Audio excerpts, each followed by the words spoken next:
Okay, hello friends, and welcome to the Chabura. Today we have a shiur with Rabbi Hayyim Angel, which will be the second installment of a three-part Tanakh series with Rabbi Angel exploring literalism, superstition, and archaeology, where today we will dive into orthodoxy and biblical archaeology. As usual, all our classes are recorded and will be available on our website after. If you have any questions, please raise your hand or post in the chat box. And please God, there will also be time for questions at the end. This class is dedicated to the refuah shlema of Anael bat Rivka, a premature baby who has had 2 blood transfusions. May Hashem provide her a full refuah and her parents strength during these difficult times. Anael bat Rivka, please keep her in your prayers. With that said, thank you so much everyone for joining. Rabbi Angel, it is a privilege to have you with us, and the floor is yours. Okay, thank you so much. And once again, thank you to the Chabura, to Sina, to Ohad, to everybody who's made this possible. It was very inspiring last week. I walked out of there saying, wow, I was in London for an hour, learning with a wonderful chavra of people, and it's amazing what you've built in so short a time. And it's had such a meaningful impact, both in England, but also far beyond that, including one of my students from Yeshiva University was on, and he has found that so meaningful. I spoke to him afterwards saying I wasn't expecting to see him that afternoon. I saw him in the morning, and he just said this has been really one of the highlights for him, certainly during COVID, but obviously beyond that because of the array of people that you've been able to bring in. So thank you. Archaeology. I'm not an archaeologist. I have zero background other than digging in a sandbox when I was a little kid, and I used to find money every now and then, which is like a dime, and it made me very, very happy. But I have no background. I never went on one of those college digs or any of that stuff. I'm coming at it from just a pure Tanakh point of view rather than with any archaeological background, and just thinking about where orthodoxy and archaeology can and should coexist and where they don't. Part of the problem today is that the stuff that makes it into the popular press, or most commonly the internet, you've all been down that drill.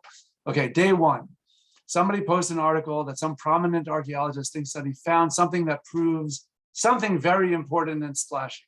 Okay, then within 24 hours, usually within 24 seconds, you will have other prominent archaeologists posting very hostile comments saying why this is total nonsense and there's no evidence whatsoever and it's a misread of everything.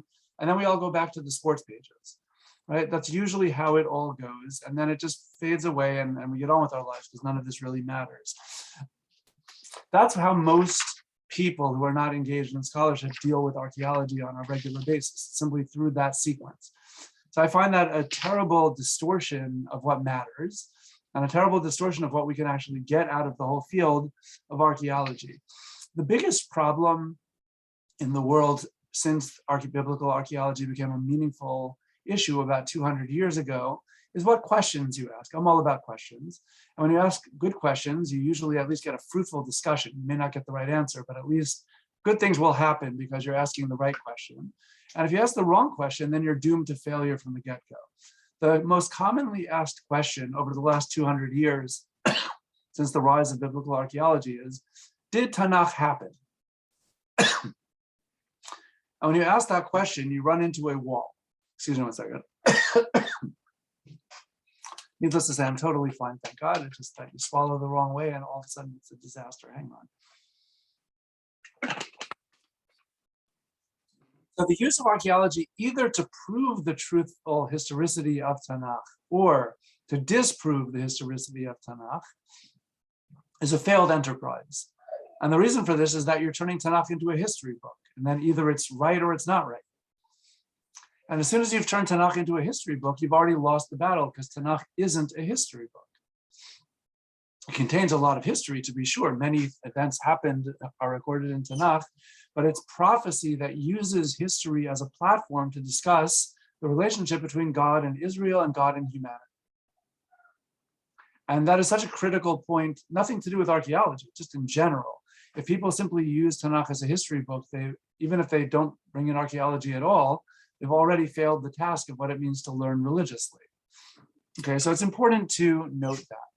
And so what ends up happening if you ask the question of what happened historically, you will find that there are labels that scholars like to use for various camps within the engagement between Tanakh and archaeology. One is called the good old-fashioned fundamentalist, which is a Christian term. It goes back a little over 100 years. It's been applied to other faiths like Jews or Islam or others. But fundamentalism at its core is a Protestant idea, which is very prevalent, especially in southern United States of America, but other places also. The idea of a fundamentalist is every word of Tanakh is literally and historically true. And it really does not matter what happens in the world of archaeology at all. If it's nice when archaeological evidence corroborates something that happens in Tanakh, but that's the end of the story. That's fundamentalism. There's something called the maximalists.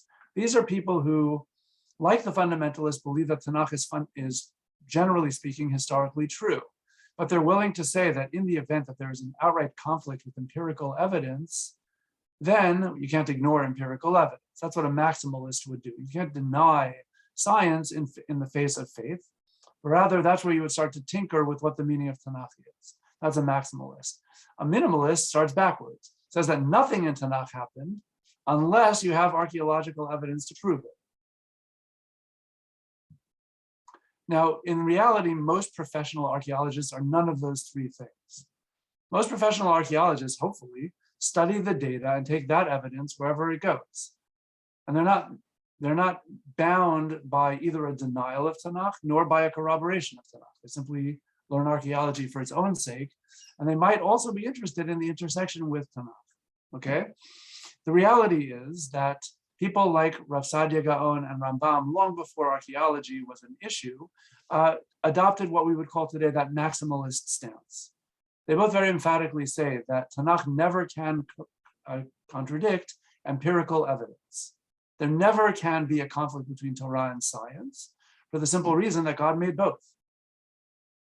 So if you and I perceive a conflict between Torah and science, something is wrong. We need to, but it's our fault. We need to interpret something differently to make them match because they cannot really conflict in real terms since God made both of those. So that's a position of Rav Sadia Gaon and Rambam that they took with what today we call empirical science, but the same would hold true with archaeology as well. Meaning if there were genuine facts that contradicted things in Tanakh, okay, we would take that seriously. The reality is archaeology is not an empirical science. It's nothing like experimental science that experimental scientists do. And so what ends up happening is that archaeologists very often realize there's very little evidence at all of anything.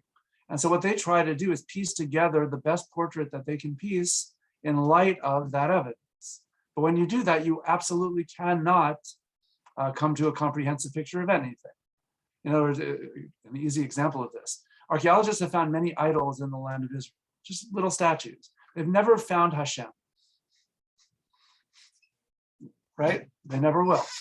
Hashem's not buried underground, Hashem's not an object. Okay, but that doesn't prove that Hashem doesn't exist and that idols did exist. It just means that obviously idolatry was a problem, which you and I already knew just from learning Tanakh. Listen to those Nevi'im go on a tirade about it, many tirades. Okay, but this doesn't tell you the whole story of the relationship between God and Israel. It tells you, here are some actual idols that were found from the data to the biblical period. That's an easy example, but of course there are many others.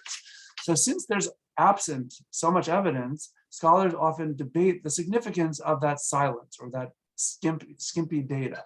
And that's something that runs us into the general problem, which affects me and it affects every single archaeologist of any stripe, and that is human bias. Those with a more religious maximalist bent will, funny enough, interpret data in light of Tanakh and decide that for the most part there is general agreement between Tanakh and archaeology. Those with an anti-religious bent or an anti-Israel bent or both of those things will, funny enough, interpret data to discover, oh, there are maximum conflicts between Tanakh's stories and archaeology. And that's just what happens when you have a bias. Since there's not insufficient data, with physics, hypothetically, you can have a truly pious, religious, God-fearing physicist and an absolute atheist, anti-religious physicist, and they might come to the exact same conclusions based on the data. That's not going to happen in archaeology. It never will happen in archaeology, simply because there's so little evidence and because biblical archaeology is such a loaded topic. So I think it's important for all sides to at least acknowledge it's a loaded topic, and that to try to ascertain what is the historicity of this or that will be a very difficult science. What I can tell you is that there's a wonderful scholar, an English one, so I feel good about doing this with the Chabura. His name is Kenneth Kitchen. He wrote a book back in, or he published a book back in 2003. It's just an interesting book.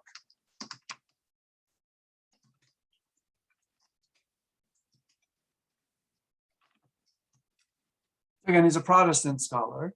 I don't know how religious or not he is. I really don't know enough about him, but he does have that great British sense of humor, which I find in general wonderful. And he does it really, really, really well, even in such a serious book as this one. So it works out great. So in the meantime, Kenneth Kitchen makes some excellent arguments, not to prove anything in Tanakh, because you can't prove these things. He just notes a couple of very basic premises which academic Bible scholarship seldom notices. And that, I think, is a worthwhile argument. Academic scholarship often makes the assumption that the Torah was written by many later authors, reflecting their own time rather than some ancient time. It's a very common argument that you'll find in academic scholarship, and that's really at the heart of where you might find a conflict between Jewish tradition or Christian tradition. I happen to represent the Jewish one, Jewish tradition and the academy in Bible study. Okay, so that's where you have that particular type of conflict. So Kitchen isn't going to prove that God gave the Torah. That's not his agenda at all. He's a prominent Orientalist and he knows archaeological scholarship very well. So here's what he points out. He points out number one, our avot, I mean, he wouldn't call them that, but I can. Our avot, Abraham, Yitzchak, and Yaakov, regularly violate laws that appear later on in the Torah. I was taught as a kid that they somehow kept the whole Torah based on certain midrashim, but there are plenty of midrashim and later commentators who disagree with that whole premise. And honestly, that's what yeshivot should be teaching, because otherwise you're just turning the avot into wanton sinners. They're constantly breaking the Torah. Abraham is serving meat and milk at a meal. Yaakov is married to two sisters. They build matzevot, single pillar, altars instead of the multi-stone altars. You're not allowed to do that. They were allowed to do that for the very simple reason that they lived before the Torah was given. Okay, so from my point of view, that's just a good learning tip. To me, it's absolutely pointless to make the avot into sinners when you have a perfectly reasonable argument, namely that they didn't have to keep Taryag mitzvot yet. But Kitchen uses this for a whole different reason. If a later author who already had access to the laws of the Torah composed these narratives out of whole cloth, the avot would keep the mitzvot, because you're making up the stories reflecting your own time. The very fact that the Torah presents them as not keeping the Torah actually is a great argument in favor of the authenticity of the stories. Again, not proving that they occurred historically. You can't do that based on that argument. I might believe that they happened historically. That's a belief. You can't do that based on this argument. But you can say these stories are incredibly ancient and predate the giving of the Torah in any form. Here's another one. Kitchen very carefully documents how the avot in those stories practiced just social and legal conventions that were very prevalent at the time that the avot should have lived according to tradition. Whereas the standard academic view of when the Torah was composed, they didn't have those practices anymore. The ancient Near East no longer practiced these things. These were really old practices. So no later author even would have known of these ancient conventions, let alone written stories reflecting them. This again demonstrates not the historicity of a story, but simply the fact that the ancient setting that these stories have is correct. They only match the ancient setting. Same thing is true with Shemot's description of Israel's life in Egypt. Those stories really reflect an ancient Egyptian period from the time that the stories were supposed to have happened. And they don't reflect a much later period of time in Egypt, when many academics think that these stories were in fact composed. These are great arguments, again, not to keep on stressing this point, not to prove historicity of anything. You can't prove historicity of something, as I would like to say. Even if we somehow could dig up the bones, I don't think that we should ever do this, of Avraham, Yitzchak, and Yaakov and the Imahot, and get a DNA sample, and somehow, good Lord knows how, somehow determine these really are Abraham, Yitzchak, and Yaakov, and Sarah, Rivka, Rachel, and Leah, even though Rachel wouldn't even be in the Marat HaMachpelah. Let's stick with the other three. That would be great. Let's say somehow we could do that. That still wouldn't prove that these stories happen. That would just prove that these people are real, right? So what exactly have you gained from any of this pursuit? The answer is, of course, nothing whatsoever, which is why I think that this whole enterprise from that angle is a waste of time. In other words, our emunah that these stories happen is not rooted at all in archaeological corroboration. Even if we show These were the conventions of that time. And even if we show that they could not have been written later, that demonstrates the authenticity of the setting. But I can't prove that these stories happened. There's no way that we could prove from archaeology that these stories did or did not happen. And so in general, Rav Saadia Gaon and Rambam give us the maximalist outlook that if there ever were a moment that archaeology would actually demonstrate on a factual level that something in Tanakh isn't quite right, which it never has done, by the way, but if it could, okay, so we'd have that latitude to reinterpret something. But there are no cases of actual factual contradictions. Most of the so-called conflicts are rooted in the fact that there is insufficient archaeological data, and that's something completely different. Okay, so section 1 of the shiur is just to say everybody should get over the notion of the question, did it happen? Because archaeology cannot help us, okay? It can't hurt us, it can't help us, nothing. Okay, so that's a dead issue. We're done. Now we're going to move on to where archaeology can be helpful. So here we have the advantage of 200 years worth of scholarship. If we were living 200 years ago, I would not be able to give this part of the shiur because I would have no wisdom of it's not my wisdom. Scholarship has given us 200 years of wisdom of processing the information and creating a method. Here's what it used to look like. There were 3 waves, and by the 3rd wave, we have something intelligent to say. The first 2 waves were useless, but were required to get us to the 3rd stage. I don't blame the first 2 waves of scholarship. They didn't have a choice, but we have the benefit of hindsight of 200 years worth of process. Here was the first wave. The original so-called biblical archaeologists were primarily Bible-believing Christians. And their mission was to prove that the Bible really happened. So when they went on digs, they weren't coming in as neutral scientists. They were coming in as believing Christians who, funny enough, would interpret the data to match what they were looking for in the first place. Because if you're looking for a certain conclusion, funny enough, you very often come to that. It doesn't matter what field you're in. Okay, and this is what was happening there. So the first wave of scholarship came along and said, you see, we're finding all these things that prove the historicity of Tanakh. That was phase 1. And again, as I mentioned before, I'm sympathetic to what they were trying to do because I too believe in Tanakh and its sanctity. However, this is terrible scholarship, right? So no offense, but again, I can say that 200 years later where it's very easy to say. But at the time, they did great work, but because it came with that bias, it's poor scholarship. So it's not surprising that then came the second wave of scholars that said, no, it's the other way around. The fact that we're finding all these ancient Near Eastern stories of floods and creation narratives and laws that are sometimes strikingly similar to the laws of the Torah demonstrates to that second wave of scholars that the Tanakh is simply a knockoff of ancient Near Eastern culture. We simply had our version of a creation story and our version of a flood story and our version of this and our version of that. But basically, we simply drew from ancient mythologies and made it our way. That was the second phase. No offense, that's no better scholarship than the first phase.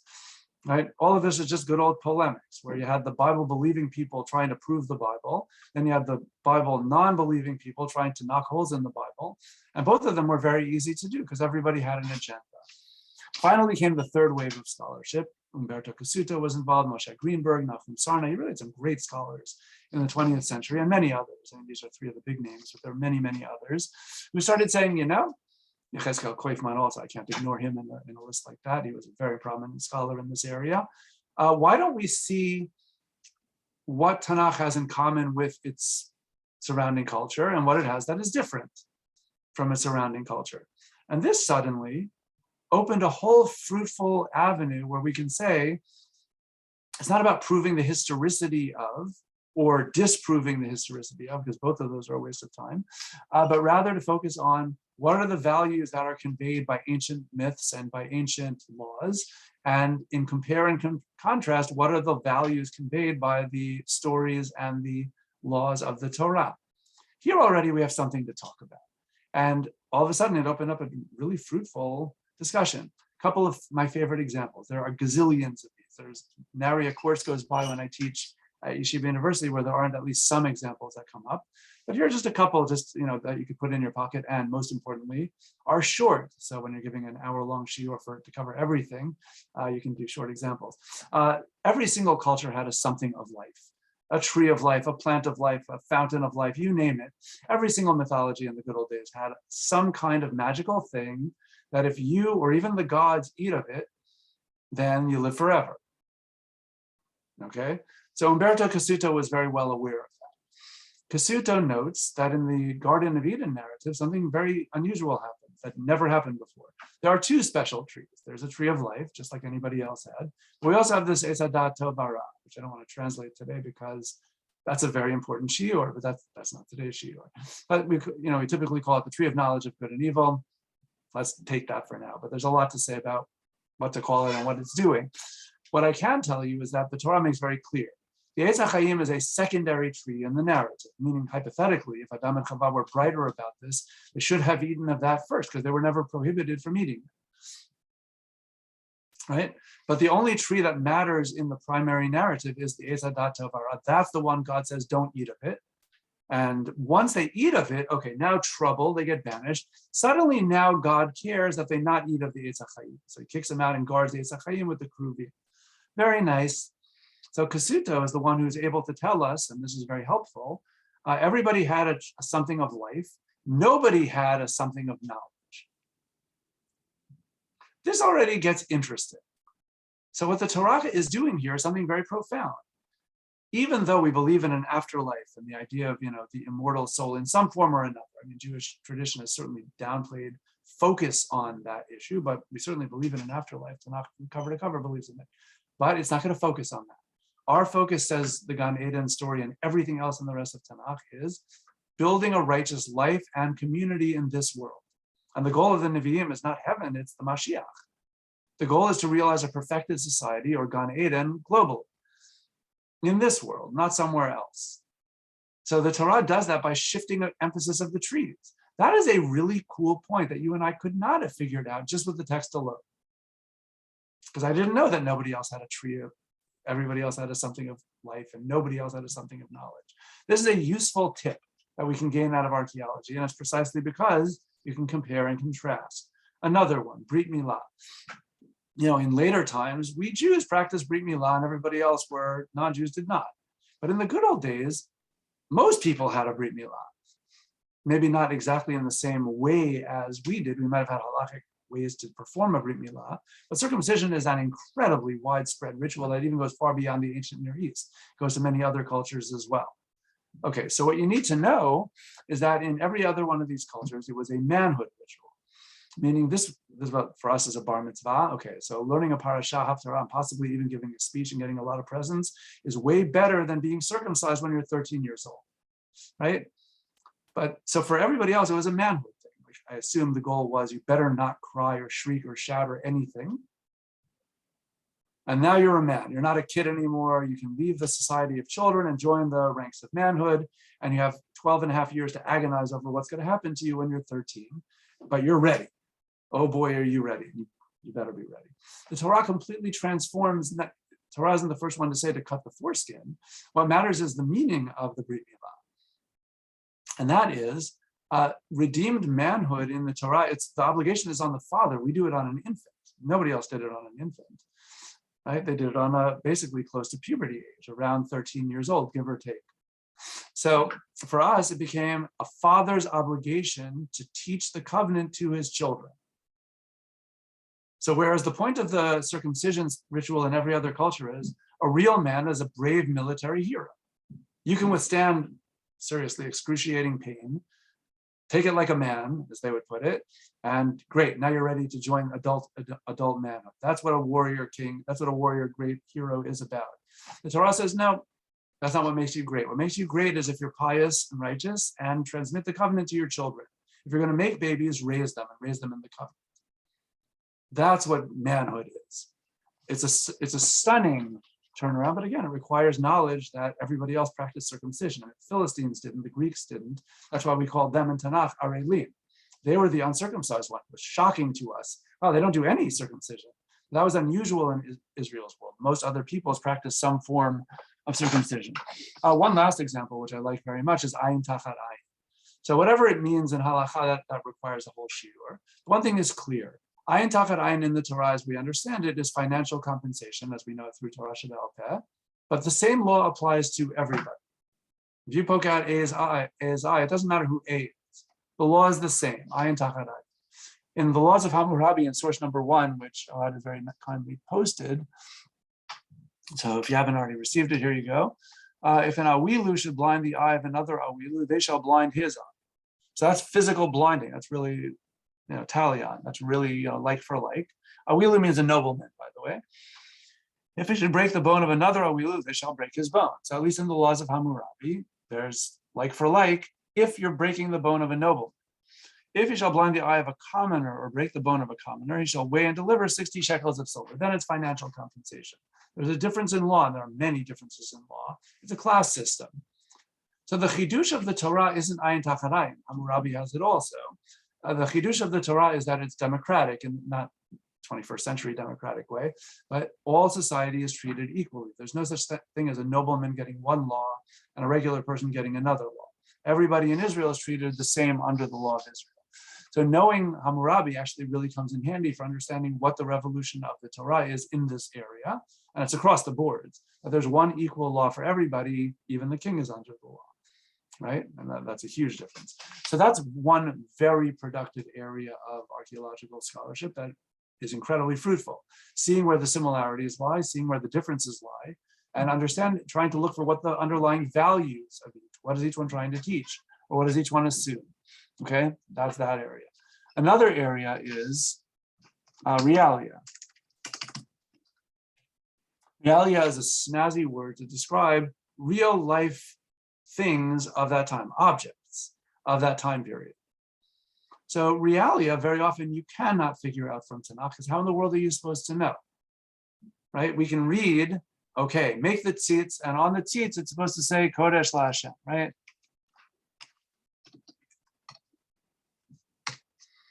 Sorry that the chuchik showed up in the wrong place. That happens sometimes in chat. You get the gist of it, right?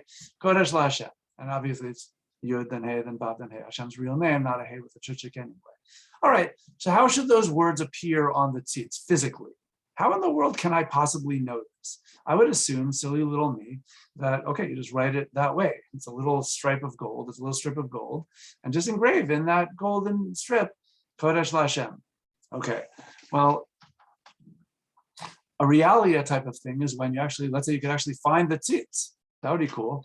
So there's a really interesting Gemara, which most Rishonim, for the record, do not take at its word. But it's cool anyway, because it just opens up the discussion, and I think it's very fascinating. So I'm going to read it in English over here, and you have the Hebrew as well.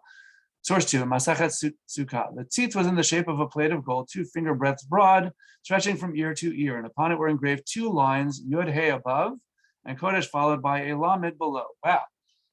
So the assumption of the starting position of the Gemara is that Kodesh LaHashem is not simply written in order, but rather on one line you had Hashem's name, and then you have the Kodesh La down below. It was 2 lines.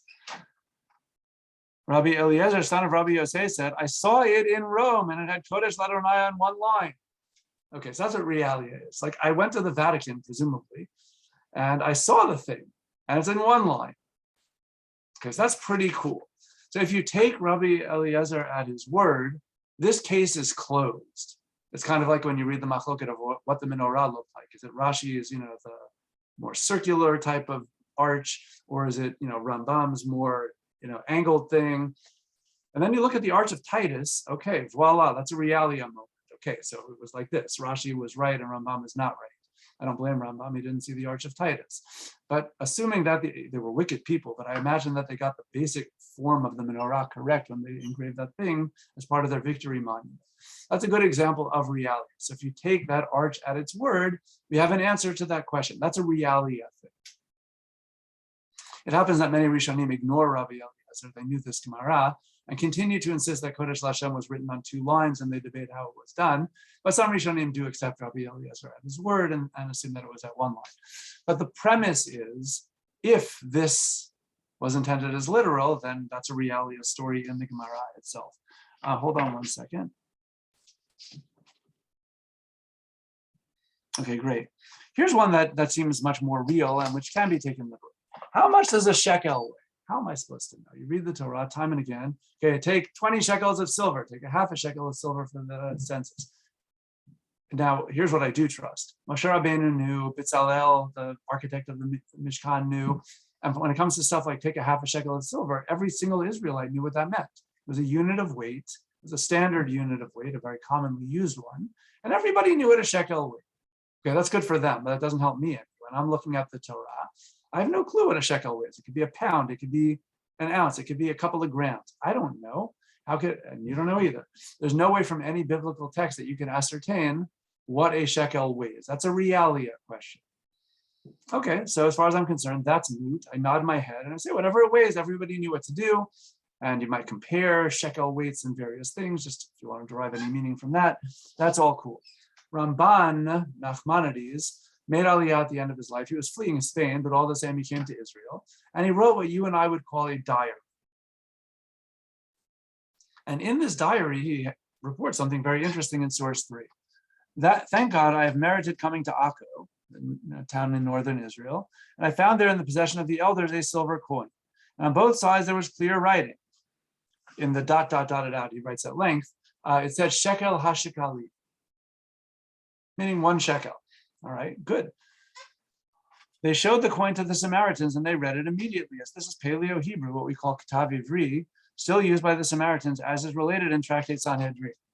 How cool is this for Ramban? He makes Aliyah at the end of his life. He finds this coin, obviously in very good condition if you're a coin collector. The lettering is clear. He just couldn't read it because he had never seen Ketav Ivri before. He had read about it in the Talmud. He knew that there was such a thing as Old Hebrew that was replaced by Ezra Sofer with the Ketav Ashuri that we all use. Okay, but Ramban didn't know what Ketav Ivri looked like. He just knew what the Talmud talked about. Oh, so now this coin is written in Ketav Ivri. So Ramban couldn't read it. So he shows it to the Samaritans. He's like, wait a minute, according to the Talmud, you Samaritans should be able to read this thing. Like, sure, it says shekel hashkalim. Then Ramban comes up with a new move, which is, hey, give me that thing. And he put it on a scale. And sure enough, this thing weighed exactly what Rashi thinks a shekel should weigh. Rashi's having a very good day. And it doesn't weigh what some other great rabbis thought. He's like, so cool, wow, I solved the problem. It's a reality thing. The only way you can possibly do it is to weigh a shekel from the ancient world. And then Ramban says something very important. The words of Rashi are supported by this coin. So what I love about this Ramban comment here is 2 things. One, he obviously shows what we were talking about, which is realia artifacts can matter. They certainly can shed light on the biblical world and help us understand things. But he also doesn't say that Rashi's view is proven. Ramban is a very careful scholar. He knows very, very, very well, A, this coin might not date back to the time of Moshe Rabbeinu. Maybe there was a different unit of shekel back then, or perhaps there were even different units of shekel floating around. And sure enough, he'd be right about all these things. And so what he's saying is, look, this is the first tangible evidence I've ever seen, and this happens to support Rashi. But I don't know that Rashi's view is proven. Perhaps we will find other old shekel coins that say the word shekel and weigh something else. And then maybe it weighs exactly what the other rabbis think. Don't know.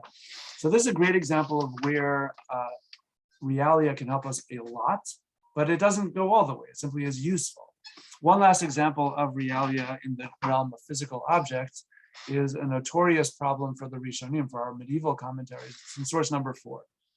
So our translation here already reflects the new translation, but when Shaul is king, he's battling against the Philistines, and the text goes out of its way to tell us that the Israelites did not have real weapons, with the exception of Shaul and Yonatan. And the Philistines really dominated the land. How much did they dominate? It says here, the charge for sharpening was a pim for plowshares, mattocks, 3-pronged forks, and axes for setting the goads. That's lovely, and it's a good translation, and that's where we're going to end up. But if you look at the Hebrew, if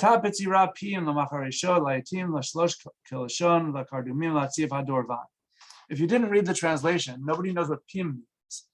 It's the only time in all of Tanakh that the word appears. So Rashi and just about everybody who follows him in the medieval period who only have text in front of them conclude that if all these other things in the pasuk are tools, pim must be another name for a tool that we just don't know. Rashi even suggests maybe pim is a formal plural of the word peh or mouth. So maybe it's some tool that has teeth, like a saw, which is ingenious. And most commentators immediately accept that because they have nothing better. It sounds really, really good. Okay, so at some point in the 20th century, archaeologists discovered weights, little weights, that have the word pim engraved on them. And for the most part, they take it to be, I like this word, it's a good English word, portmanteau. I only learned it because of pims.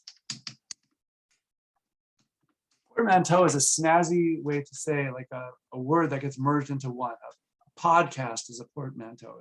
It's a combination of iPod, broadcast. So PM is P Shnayim, right? That's what probably a portmanteau, it stands for that. So P Shnayim, that's not going to help if I'm on caps lock. Let's try one more time, and this time I think it's going to be a charm. Yeah. Great. P Shnayim. So PM is a portmanteau for that. It's contracting these two words into one. P Shnayim means 2/3. So this thing, a PM, weighs 2/3 of a shekel. And so once you know that, they even found half PM weights, which weigh, close to 4 grams. A PM weighs close to 8 grams. A shekel is a little over 11 grams. So voila, everything matches up. So from that perspective, case closed. The pasuk means what the JPS translation tells us, the Jewish Publication Society over here. The charge for sharpening was a PM. You paid a PM of silver, 2/3 of a shekel, to sharpen your tools. It's not a tool itself, but rather it's simply something like that. Okay, so these are 3 of gazillions of examples of where archaeology can shed light in the realm of realia. Sometimes it really is a clear-cut case like the PM. Sometimes it's a little more iffy, which is why, like the weight of a shekel, which is why Ramban is a little more cautious over there. Another area, I'm not even going to give examples here, geography. There's no question that Israeli scholars in the 20th century have a monumental advantage over every earlier generation of interpreter who were using medieval European maps of Israel, which were very primitive and typically terribly inaccurate. I don't blame the map makers, they did their best. But geography is enormously enhanced by contemporary scholarship. It's beyond archaeology in the strict sense, but place identification is enormously helpful. Ramban, Nachmanides, also makes one other point. I'll just say it's Ramban on Bereshit 35:16. There he actually updates his commentary. Because once he made Aliyah, he thought that 2 places were very far apart. He thought that Beit Lechem and Kever Rachel were far apart when he was still living in Spain. And he says, now that I'm here, I see that Kever Rachel is very close to Beit Lechem. So I'm changing my interpretation. So Ramban actually updated his commentary, and we have the record of that, which is super cool. But it's really very valuable to see how geographical knowledge, it helps to simply be in the land of Israel or read people who are there and be able to do it. So that's the realm of realia, and then we have the realm of geography. Another realm where archaeology is incredibly helpful is the realm of linguistics. In the good old days, all of our commentaries, they knew the Talmud, so they knew that Aramaic is a very similar language to Hebrew.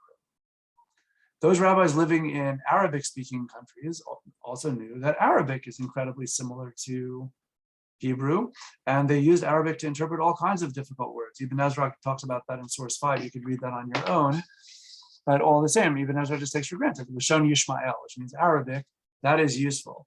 Nowadays, we also have other languages at our disposal, ancient Semitic languages called Akkadian, Ugaritic, and others, which our Mefarshim did not know because they were all underground. But in the last 200 years, these 2 languages and other Semitic languages were unearthed and deciphered. And oh boy, can they help us understand all kinds of things. My 2 favorite Akkadian tips. One is the Migdal Bavel. You know that the Migdal Bavel is called that because that's where Hashem balal their language. Hashem confused their tongues. Okay, so I was always good with that as a kid, and honestly, even as an adult, until I read Umberto Cassuto's commentary, where he asked a very obvious question. I was kicking myself for at least not asking the question. Babylonians also called their town Babylonia. And I can't believe that they called their town Babylonia because they thought that they were confused. And I'm like, yeah, I'm such a Judeo-centric person. I'm just assuming, oh yeah, of course, that's why Babylonia is called that. Yeah, but the Babylonians named their city, and they didn't call it that for that reason. Okay, so in Akkadian, Akkad is just another biblical word for Babylonia in the Torah. That's why that word is used that way. So in Akkadian, Bab Elim means the gate of the god, or in Hebrew, Shar Hashamayim, exactly what Yaakov Avinu uses later on with the Sulam dream. Okay, so in other words, the Babylonians saw their town as the very epicenter of the place where heavens meet earth. And they were very proud of that fact. I mean, it's not a fact, but they sure thought it was, and they believed that, and they did it. So Kasuto argues, what's the Torah doing? You guys think that you're the gate of the God. Well, I'm God here, and I'm telling you, you guys are so confused. That is a massively, amazingly neat interpretation that, of course, we couldn't have without knowledge of Akkadian and just knowledge of what the Babylonians thought of themselves. And so there's a lot more to say. There's a shiur in every last one of these tidbits. I'm just giving like the tidbit piece. But that's a very important insight that we simply could not have prior to the knowledge of Akkadian through archaeology, as well as the mythology that the Babylonians had about their ziggurats. Okay, one last example of that is Kruvim. So what in the world are Kruvim? So I don't know. I have the Talmud, which says that it's, that they're kid-shaped, kid faces. That's in the Masechet Chagiga. I'm going to just write the source. It's not in our source sheets, but I'll tell you where to find it if you want to look it up. Kiravia, they turned it as a cognate thing that it's like a child. But Nachum Sarna points out that in Akkadian, Kuribu, that's an Akkadian word. Kuribu means huge man-headed bulls with eagle's wings, which is exactly how Yechezkel describes the Kruvim. So huge man-headed bulls with eagle's wings. In other words, the composite beasts that were placed outside of the temples. All right, so that seems much closer to the mark. And Bnei Yisrael would have understood that Kruvim are used in this way. They're composite beasts, and that they weren't childlike faces, but rather a grown man and several other animals, exactly as Yechezkel describes in his Maseh Merkavah, a combination of ox, an eagle, and lion, and a man, but like a grown man, not a child. So these are many, many examples that you have out there of where cognate languages, including languages that we simply did not know prior, can be at least helpful. It doesn't prove that that's what Kruvim mean, but it could really come in handy in this situation. A couple of other big zones of coverage, and then we'll wrap it up. Historical background. When you read the so-called Nevi'im Achronim, Yeshayahu, Yirmiyahu, Yechezkel, if you just read them in a vacuum, they sound really repetitive. I remember as a high school kid walking out of there saying, look, I promise that I will never worship another idol again. And that's basically all I got out of 3 years of high school study of these books, because that's what it sounded like. It's like, oh man, these guys are worshiping idols and the Nevi'im are trashing them. Shouldn't be a bad person either. I picked up that message as well. I decided to be a good person. So the Nevi'im did their job, but it still sounded very repetitive. What made it come to light for me was just knowledge of what we know of the historical background of the geopolitical realities of the ancient Near East. And suddenly you realize, oh, these Nevi'im are real people talking to real kings, dealing with real problems, with real big empires that are closing in on Israel. That was a game changer. So when you read the Dat Mikra series, they're from Mosad Rav Kook, the 20th century commentary, written by a team of scholars. It's not one person. It's a team of scholars that wrote the Dat Mikra commentary. It's an Orthodox commentary of the 20th century put out by Mosad Rav Kook. The volumes that I gained the most out of were the so-called Nevi'im Achronim, because they're the ones who supplied a lot of background. And I was like, wow, that brings these people to life. Suddenly they're real people and are engaged in a real tough series of situations. They've never been the same. And now it's one of my favorite areas of Tanakh to learn, because you really feel the realities of that time and how the Navi was trying to see through it and guide kings and nobles and the people through very, very difficult decisions. That's amazing. And it's true in a different way when you read Mishlei. When you read the wisdom proverbs of other peoples, you can see what is in common with Mishlei and what is different with Mishlei. And it's a fascinating enterprise to do when you learn something like Mishlei. Okay, one last leg of this journey is the amazing similarities and differences even with the revelation at Sinai. We understand that the revelation at Sinai was a singular event, but we also know that Hashem needed Bnei Yisrael to understand what he was talking about. So the idea that there might be very striking similarities between Hittite treaty techniques between the Lord and the suzerain, meaning the dominant king, and the weaker king, what we call the vassal, there are enormous similarities between that kind of treaty and the Sinai treaty. So if I tell you that the primary clauses of a Hittite treaty always included a preamble, hello, this is my name, so it's like Anochi Hashem Elokecha, right? That was always followed by a historical prologue. Why the vassal owes loyalty to the Lord King, such as Asher Tzeti Chamei Eretz Mitzrayim, I've taken you out of slavery, so you owe me. Then a demand for total allegiance to this king. Okay, that's don't have any other gods before me. right? And then the stipulations of the treaty. Here are the laws. That was always followed by curses and blessings. Curses on you if you don't uphold this treaty, and blessings on you if you do. Finally, and it was finally with an oath sworn by a vassal. Once you know these general outline forms, you can appreciate, okay, the form of the treaty making at Sinai is very, very similar to that. What is different then is the content. The content of the Aseret HaDibrot it was totally different from anything else. Just to give, 3 or 4 examples, the idea of a transcendental deity having a relationship with people was unheard of in the ancient Near East. The idea that an entire nation made a covenant with their God was completely unheard of in the ancient Near East. The idea that all laws are from God and not from a king, completely unheard of in the ancient Near East. Since God is the Lord King, this treaty is eternal. Every king, human kings, they knew when they made treaties, okay, dynasties change, history changes, etc. Whereas the God-Israel covenant is eternal. And the list just goes on and on and on. It was a radical revolution, but Bnei Israel could understand the revolutionary nature of the Torah precisely because here is a typical treaty-making technique, but it is applied in such a different way with such different content that Bnei Israel understood that they were part of a singular relationship in all of history. So to summarize everything, and then we'll do some Q&A to the end. There's lots more to say, of course, but I was hoping to at least give an outline of some major areas where archaeology is helpful. The what happened historically question is a counterproductive question, even when learning Tanakh alone, and it doesn't get any better when you learn archaeological scholarship, simply because then you have to choose whether you believe in Tanakh's historicity or not to begin with, and then it's a dead end. You lose what Tanakh is about.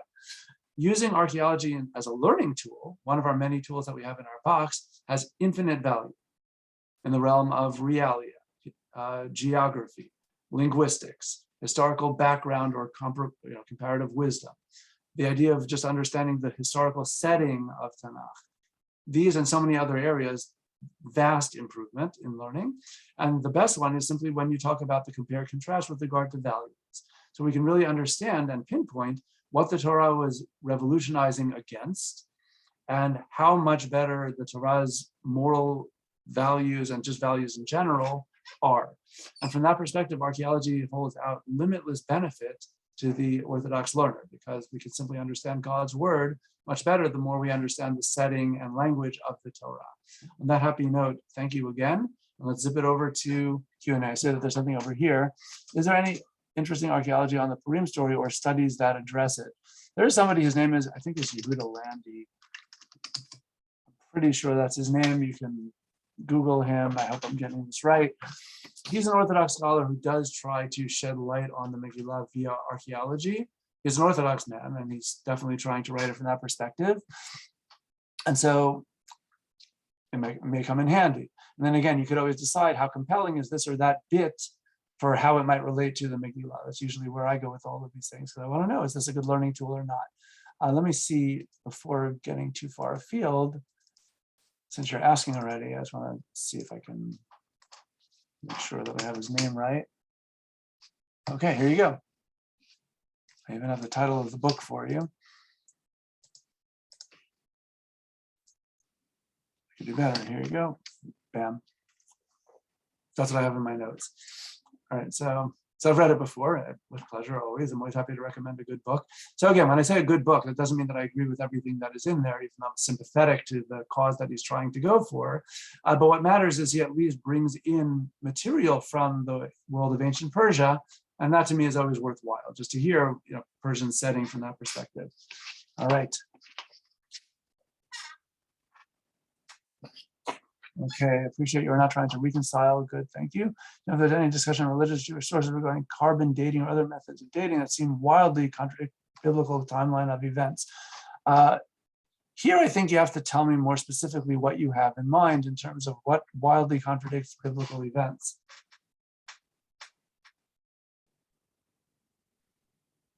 I guess the creation story is probably the main thing that comes to mind. I'm not an expert, but it's one of the things you hear regularly people talk about in terms of timelines. I don't have another example, to be honest. Oh, so if you just mean, is the world 6,000 years old or is it gazillions of years old? Well, I didn't want to just go down the evolution route, but yeah, I guess that's the example. Okay, so that's not archaeology. That's just a typical, that's an older question of just good old faith in science. So I think any follower of Rav Saadia Gaon and Rambam has no concern whatsoever about the possibility of the world and the universe being billions of years old, just because you can't contradict empirical evidence. Now, again, science may change its mind one day. I don't know where science is going to end up. Science isn't always fact, but there's never a reason to hide from scientific conclusions, because that's simply what Rav Saadia and Rambam and many others have told us. That's not archaeology. That's a faith science question in the much bigger sense. Also a worthy shiur. And many great thinkers in the more modern era had no fuss with that. People like Rav Shimshon Raphael Hirsch, Rav Avraham Yitzchak Kook, Rav Joseph Soloveitchik had no problem, saying, okay, the Torah is not trying to be a science textbook, teaching us the scientific basis for cosmology, which is the creation of the cosmos. So yeah, so that's not a carbon dating issue. That's what the physicists are doing, right? Carbon dating has to do with artifacts that you find underground, which are a few thousand years old. But I'm not aware of any archaeological find that wildly contradicts anything in Tanakh. There's no question that archaeological theories don't always line up with Tanakh. That has to do with some fact and some theory, but I'm not aware of any fact that requires us to reinterpret Tanakh, in a major way like that.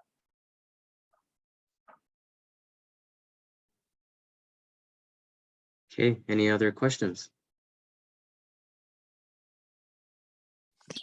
Ask a question. What is considered the threshold for something being proven archaeologically? You're asking a great question. In fact, that's one that really belongs to you have to ask the archaeologists. Like, they have different standards of what is considered proven.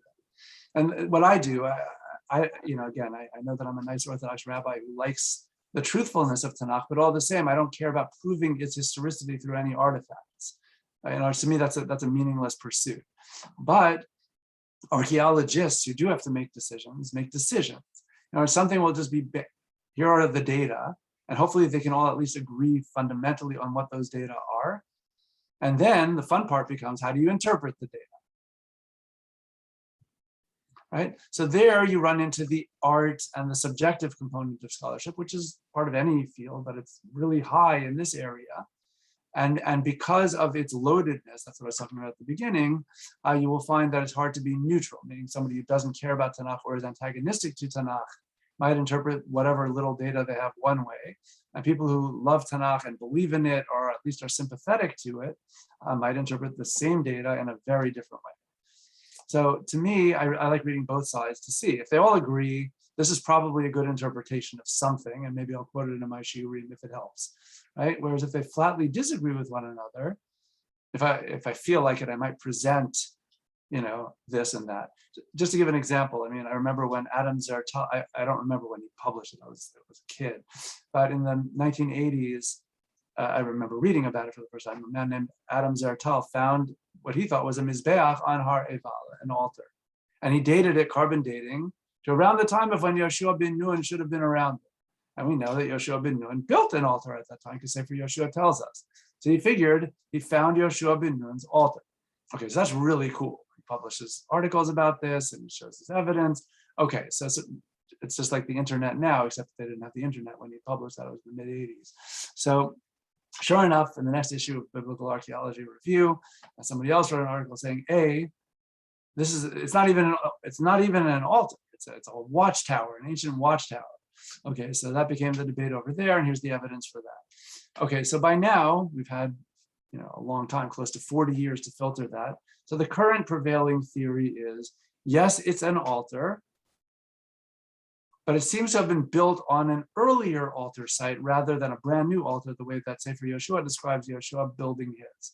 So it's an old altar, which is cool anyway, but probably not the one that Yoshua ben Nun made. All right, so to me, it's neither here nor there. I didn't need this to be Yoshua's altar to prove the story or to learn the lessons, just to plug in what we've been talking about. I don't care if it was a watchtower. What difference does that make? That doesn't refute anything. It just means this thing is irrelevant to the story in Sefer Yoshua, chapter 8. And if it's some ancient altar that isn't Yoshua's, okay, cool. Maybe we can learn something about an ancient Israelite altar, even if it's not the juicy altar that Adam Zertal was hoping it would be. Okay, so as you can see, there's a different threshold for how to interpret this evidence and what is considered a fact, even with regard to something that at least by now there seems to be relative consensus that it is some ancient altar. So it's hard to say. And again, here you just have to talk to real archaeologists who do this for a living, who can at least give their own personal guidelines, or perhaps there even is a current professional standard. But let it be known that that professional standard may change by some new article today, tomorrow, in 20 years, I don't know. And there certainly have been different models that have been used over the last century. So it's hard, I can't weigh in, I'm not qualified, but even somebody who's qualified might tell you, here's the history of what might have answered your question over the last 200 years. I'm sure that there are very different standards that would be applied. So to me, it's a tool rather than we're done, we have our fact. And I'll just close with one last thing, and then that will be that. A really good example of the archaeology gone wrong is the camel issue, which comes and still comes up, which drives me crazy. I'm talking about terrible scholarship that just shows up on the internet at random all the time. All right, so one of the great 20th century archaeologists was a man named William Foxwell Albright. He was an American. He taught in Baltimore at Johns Hopkins University. He was really one of the world-renowned archaeologists. And he was, quote unquote, fairly conservative. He thought that most of Tanakh was true, but then he realized he had one problem. It says that Avraham Avinu had a whole pile of camels and other people had camels. And he said there's no evidence of camels until the 12th century BCE. So here he felt, oh, it's a problem. Oh no, the Avot go back to the 18th or 19th century BCE, many centuries before, there were camels widespread in that area. Okay, so already in the 1960s, there were articles published showing, yes, camels were not widespread in this part of the ancient Near East until the 12th century. Albright was right about that, but there were examples of camels in that area, particularly held by very wealthy people. Okay, so guess what? The fact that Avraham Avinu had some, he was a very wealthy man. It's not at all surprising that he had a caravan of 10 camels, even if camels were not commonly used in that area at that time. He was like a prince, certainly after he visited Paro and got showered with Paro's wealth. So this is a good example of this already from the 1960s. So to me, the case is done. We're finished with this. Let's go on to something else more interesting. Yet you continually hear claims of, you see, the Torah is anachronistic because it mentions camels, but the Avot could not have had camels. Even if we never found any evidence of camels, you can't argue from silence that there were no camels. Maybe tomorrow you'll find one. But in this case, we found evidence of this more than 50 years ago. So it's about time that people just get better scholarship onto the radar. This is a good example of just failed scholarship. Okay, so on that happy note, I will turn it back over, but not before saying thank you once again. It's really a treat and pleasure learning with you and a privilege. It's really wonderful to be part of this. And I look forward to our final session next Monday at 3:30 my time, I think 8:30 your time if you're in England, and then whatever other time if you happen to be somewhere else. On that happy note, I will sign off and wish you a wonderful week.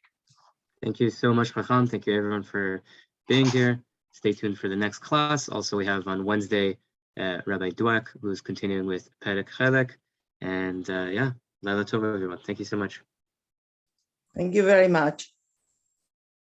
Thank you.